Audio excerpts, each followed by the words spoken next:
All right, so in this dream, um, I want to call him a time traveler. Um, I'm not going to say he's extraterrestrial, but I will say like a time traveler. And I'm only saying that because of the items that I found. Um, I don't know why I keep having these dreams of being in my grandmother's home all the time. I'm always having dreams of being in my grandmother's home. And these places, y'all, you actually are there when you are there because none of this exists. So let me fill y'all in real quick. My I was in my neighbor's house. She stayed next door to my grandmother, and I remember looking out of the window and I saw this. You know that orange glow I always tell you about that I see in the sky here. It was this orange glow in the sky, but this one was moving. It was probably doing 5 mile an hour. They're gonna yawn. They don't want me to tell y'all this, but anyway, I'm gonna say this anyway. The orange glow was moving about 5 mile an hour, and it was slowly going across the sky, coming from the right. And I was like, "Oh my, oh my!" And I'm trying to tell everybody that was in this house, "Y'all gotta see this! Wow, there's no way I'm seeing it for the first time." Like my feelings that I have now, the feelings I have here, everything about me here was there. So you can imagine the excitement when I seen this. And everybody rushed to the window to look to see what it was. And I remember going outside. Sorry, y'all. I remember going outside, and when I got outside, I went into my grandmother's house and went upstairs. And she had this cement porch and the cement wall all the way around, nice house, before it got turned into a deck. I remember this thing that we seen that was coming through the sky. It looked like it had wings whenever it got real low. So what we saw, I knew it was going to crash. It hit this tree, a pine tree, hit a pine tree. It hit a pine tree.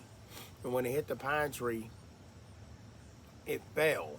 And then it landed on my grandmother's banister. And the crazy thing about it is this thing was huge, but then when it landed on the banister, it was small. So the banister between my grandmother's house and the neighbor's house.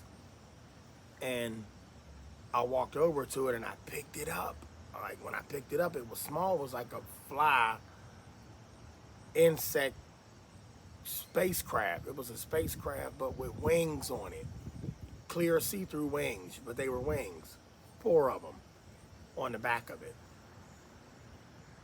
I immediately didn't have that in my hand anymore. And then I was in my neighbor's house.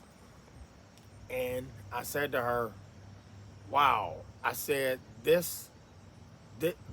you see that? I said, did you see that? Like, this thing crashed. And then I showed the people in the house that there was a bag hanging on the wall.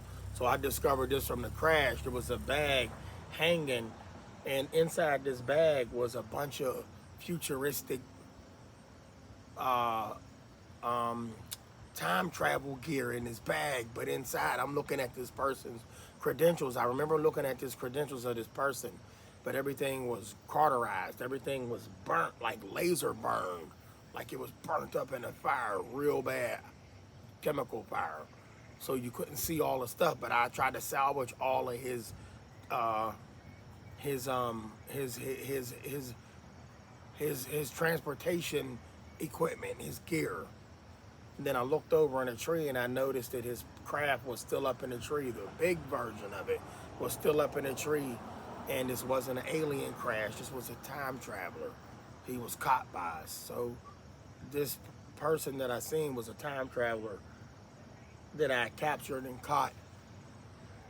Oh my goodness. Oh, that never happens. I don't yawn like that. Y'all watch me, y'all know I don't yawn. But I just wanted to fill y'all in on that. And I believe he was a time traveler. He wasn't extraterrestrial. It was a time traveler. It was like a satchel that I found. It was hanging on the wall on a nail. I didn't put it there, but it was like I put it there. And I'm rambling through his stuff, and I'm pulling back each piece, and everything was burned up inside. So that was from him crashing, so you couldn't see his credentials, like everything. It was almost like he hit a self-destruct button, so I couldn't see who he was or what it was. And I guarantee y'all, if I'd ever seen that name tag, right now, me speaking this to y'all, I would have tried to research if that person really existed. My next time I had one of these crazy realm dreams, y'all, I'm going to research the person if they got a name to it, and I remember when I bring it out. Love y'all. Stay blessed.